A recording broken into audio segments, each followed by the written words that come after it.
అందరికీ నమస్కారం అండి. నేను మీ వినోద్. ఈరోజు మనం మన మేఘనా సీడ్స్ కోమలి 27 అనే వెరైటీలో ఉన్నామండి. ఇప్పుడు మనం చూస్తున్న రైతులందరూ కూడా ఈ రైతులు మనకి Palnadu district, AP Palnadu district Piduguralla నుండి మాచవరం మండలం నుండి మన కోమల్ 27 ఏంటి ఎవరండి చెన్నైపాలెం నుండి దగ్గర మన ఈ ఫీల్డ్ దగ్గరికి 200 కిలోమీటర్ల నుండి ఇక్కడ రావడం జరిగింది. ఇప్పుడు వీళ్ళు చూస్తున్న వెరైటీ వచ్చేసి కోమల్ 27 వెరైటీ అండి. మీరు చూడొచ్చు ఈ రైతులందరూ కూడా మన ఫీల్డ్ చూడటానికి వచ్చారు, ఇది చూస్తా ఉన్నారు. అన్న మీ పేర్లన్నా, మీ పేరు ఎవరి నుండి వచ్చారు? చెన్నైపాలెం. ఒకళ్ళు చెప్పండి. చెన్నైపాలెం నుండి వచ్చారు. మీరు చూస్తున్న వెరైటీ ఏందనేది కోమల్ 27. ఎలా ఉంది తోట? బ్రహ్మాండంగా ఉందా. ఇలాంటి కాపు కనుక అయితే రైతులు బ్రహ్మాండంగా ఆర్థిక పరిస్థితుల నుంచి బాగుపడతాడు. అయితే ఇబ్బంది ఉందండి. ఇలాంటి విత్తనాలు కదా కావాల్సింది రైతుకి. ఇలాంటివేనా? ఇలాంటివి కావాలా. మీరు ఎన్ని కిలోమీటర్ల నుండి వచ్చారు ఇక్కడికి? 220 కిలోమీటర్లు. 200 కిలోమీటర్లు. చూంచండి ఒకసారి కాయ చూంచండి. దూరం నుంచి మేము మనగారు వెరైటీ చూసారా? ఎన్ని క్వింటాలు అయితే అనుకుంటున్నారు? 38-40 గంటలండి. 35 నుండి 40 క్వింటాలకు తక్కువ కాదంటున్నారు. కాపు మామూలు కాపు కాదు, కింద నుంచి ఒకటే కాపు ఇది. అసలు దీంట్లో రాజీ లేదయా. నెంబర్ 1 ఇత్తనం. ఇలాంటివి కదా రైతు కావాల్సింది. ఇలాంటి విత్తనం రైతు కావాల్సింది. రైతు రాజు అంటారు. ఎప్పుడైతే రైతు రాజు ఇలాంటి విత్తనాలు ఇచ్చినప్పుడే కదా. ఇలాంటి విత్తనం ఇచ్చినప్పుడు రైతు రాజు అవుతాడు. మీ పేరండి? సీతారామయ్య. మీరు ఎన్ని సంవత్సరాల నుండి వ్యవసాయం చేస్తున్నారు? మిర్చి 30 సంవత్సరాల నుంచి ఇప్పుడు 55 సంవత్సరాలు వచ్చింది. ఈ మీరు ఇన్ని సంవత్సరాలు చూసుకుంటూ వస్తున్నారు కదా, ఈ తోట ఎట్లా అనిపిస్తుంది మీకు? సూపర్ గా ఉందా? చూడండి ఈ తోట చూడండి ఎలా ఉందో. అసలు దాంట్లో అభ్యంతరం పెట్టాల్సిన అవసరం లేదు. చేలోకి వస్తే కడుపు. మీరు 200 కిలో మీరు దూరం నుంచి వచ్చినామనే గానీ అది ఎడిపోయింది. చేను చూసి అసలు ఆ బాధ అంతా ఎడిపోయింది. జర్నీ చేసిన బాధ కూడా. జర్నీ 200 కిలోమీటర్లు జర్నీ చేసినా కూడా బాధ.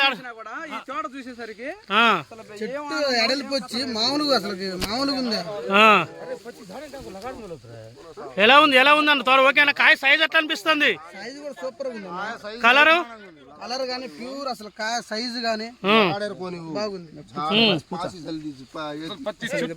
ప్రతి చెట్టు కూడా ఇంత కాపు ఎక్కడ చూడలేదండి. నేను ఇంత దూరం వచ్చినందుకు ఈ చేను చూసినందుకు చాలా సంతోషంగా ఉందా? చాలా సంతోషంగా ఉంది. మరి విత్తనం అందరూ వేస్తారా? అందరూ.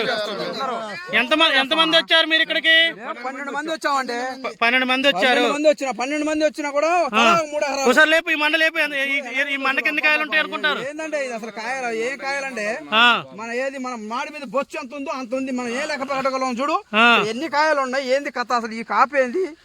అబ్బో, హైట్ ఎంత వచ్చింది అనుకుంటారు? 4.5 అడుగులు దాకా ఉందండి. ఇది 4.5 అడుగులు ఉంది. 4.5 అడుగులు ఒకటే కాపు అంటే అసలు కత్త పంట. కాయలన్నీ సైజు కూడా ఒకటే సైజు కూడా బ్రహ్మాండంగా ఉందండి. అసలు చూడు కలర్ ఎట్లుంది? బ్రహ్మాండం. చూడు ఏం కలర్ అనుకున్నాం, ఎంత పొడుగున్నాయి కాయలు. ఇలాంటి విత్తనం కదా కావాల్సింది. రైతు అంటే ఇది ఇలాంటి విత్తనమే. రైతే రాజు అంటే ఇదే విత్తనం. తాలు కూడా ఏం లేదు. తాలు ఏమని అనిపించిందా మీకు? లేదండి అసలు. నెంబర్ 1 ఇబ్బంది పడ. ఇదండి మేఘనా సీడ్స్ వాళ్ళది కోమల్ 27. దగ్గర కూడా 200 కిలోమీటర్ల నుండి ఈ తోటను చూడటానికి వచ్చారు. ఈ రైతులందరూ కూడా ఈ తోటను చూసినందుకు చాలా ఆనందంగా హ్యాపీగా ఫీల్ అవుతున్నారు.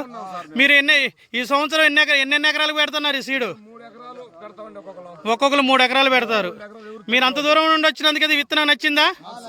మీరు ఒక రైతుగా రైతులందరూ వేసుకోవచ్చు అని చెప్తారు. ఈ విత్తనం